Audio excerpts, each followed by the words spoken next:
Hello, welcome back to another Electro Swing review, where today we're going to be listening to Digga Digga Do by Duke Skellington.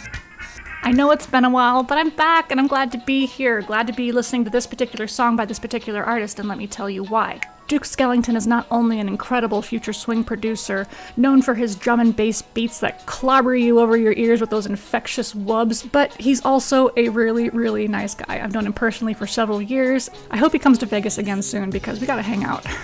I miss that guy.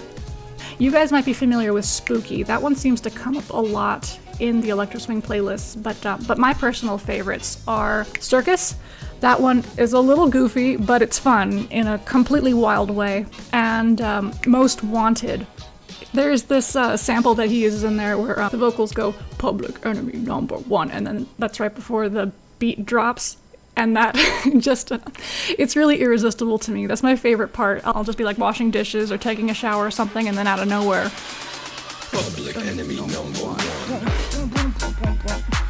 But this particular song that we're going to cover today, Digga Digga Do, you guys might be familiar with. It's been covered a few times by other electro swing producers, but I'm really interested to see what Duke does with this. The original Digga Digga Do was written by Jimmy McHugh, a very prolific songwriter of the first half of the 20th century. The song was written for an all-black Broadway musical called Blackbirds of 1928, and then it was used again in Strange Weather, which I believe is where this music video's footage is going to be coming from. Both Blackbirds of 1928 and Stormy Weather star the vaudeville legend Bill Robinson. I hope we're going to be able to see him in this video, because he really is an incredible performer. Maybe you guys would remember him in that movie he does with Shirley Temple where they tap dance down the stairs. Yeah, do you remember when your auntie forwarded that to you on Facebook? You like the old dance videos? I thought you'd like this one. Okay, I'm gonna stop horsing around. Let's listen to this music video already. Before we get started, this is not a tiki drink. This is tea. For anyone curious, I'm drinking Forest Frolic by D&T. It's very pineapple forward. I thought it would be appropriate for this Polynesian pop-inspired video. Ooh.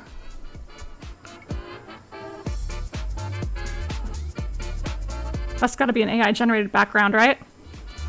I'm almost positive it is. Correct me if I'm wrong, Duke. I'm not sure if those are zebras or ostriches.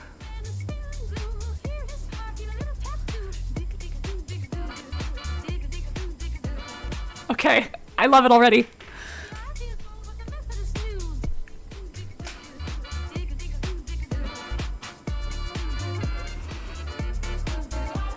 Oh boy. I mean, there's our boy Bill, but...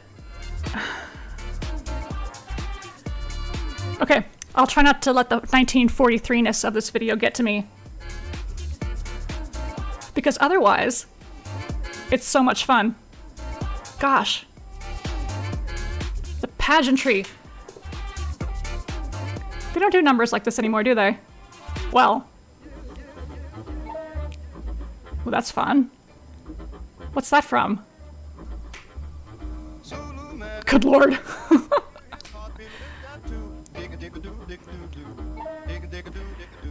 So I believe that's supposed to be Old Blue Eyes, Frank Sinatra. It's a little creepy, but I'm here for it. That's a fun graphic. Wish I were drinking that right now.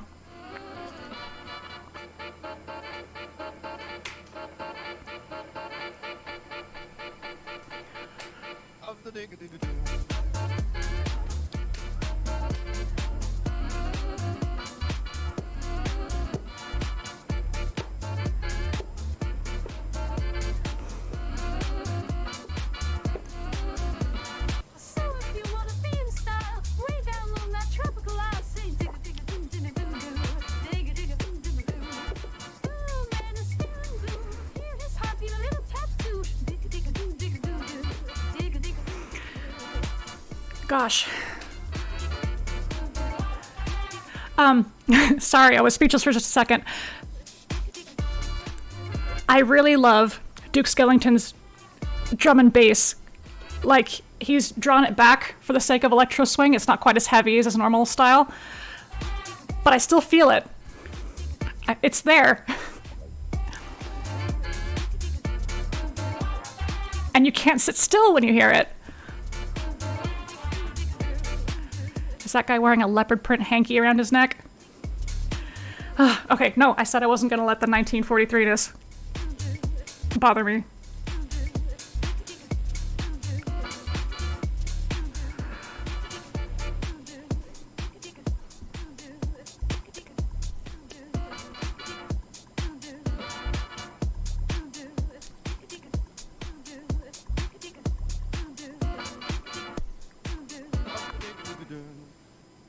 That was great. That was great. I want to listen to that one again. Maybe it's been a minute since I've listened to the other mixes, but I think that one is my favorite so far. Okay, I guess we can start with the song. Like I said during the video, Duke is really known for his drum and bass beats, and they're usually so much heavier. I was there hoping for it. I was anticipating it, but yet I was still satisfied at the same time. I was not by any means unsatisfied by the danceability of the song. I think Duke Skellington is just that good at making me want to move it. On the subject of the song, I didn't put this in my notes, but Digga Digga Do. This is one that gets remixed a lot, kind of like Oriental Swing is, and I'm not sure why. I mean, the subject matter of both songs are something nobody would touch in 2024. You know what? I think I'm gonna think about that real hard. I think that subject needs a whole different video. You know, take that idea, wad it up, throw it aside. Good track though, good mix. Let's talk about the video. I love the use of the AI art, plus the old movie footage. I know I've talked about this in other videos, but there is an element of fantasy to electro swing that the genre, I think, in general, really struggles to capture. Using archival footage in electro swing music videos is fine. It transports you to that era, and if you're watching people dance in their elaborate costumes, then, you know, that can help take you there. But maybe it's because I've seen it so often, maybe because we have been starved for electro swing as a visual media. What am I trying to say here? I'm trying to say archival footage on its own, fancy and as glorious as it can be, it can still seem a little tired. It can still seem a little dusty, but not here.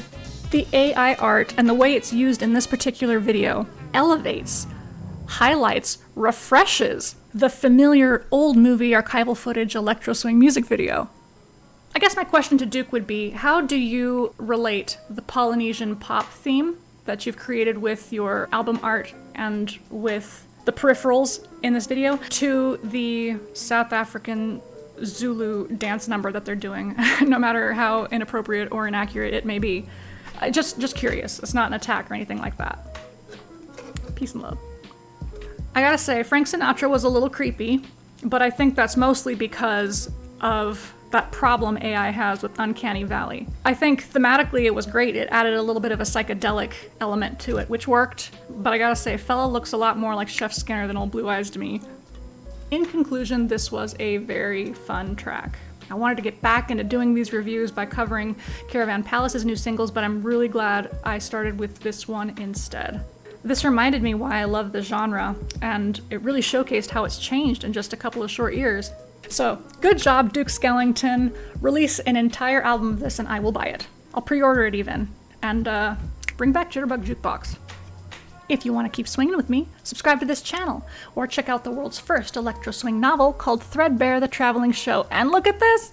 She's got a sequel now! It actually came out a couple years ago, but I was in my funk, so I didn't promote it at all. But yeah, if you read the first one, you liked it, check out the second one.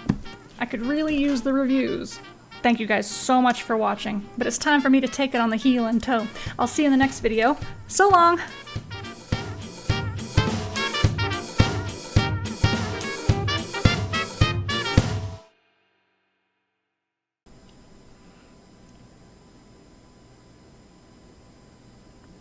Gonna be number one.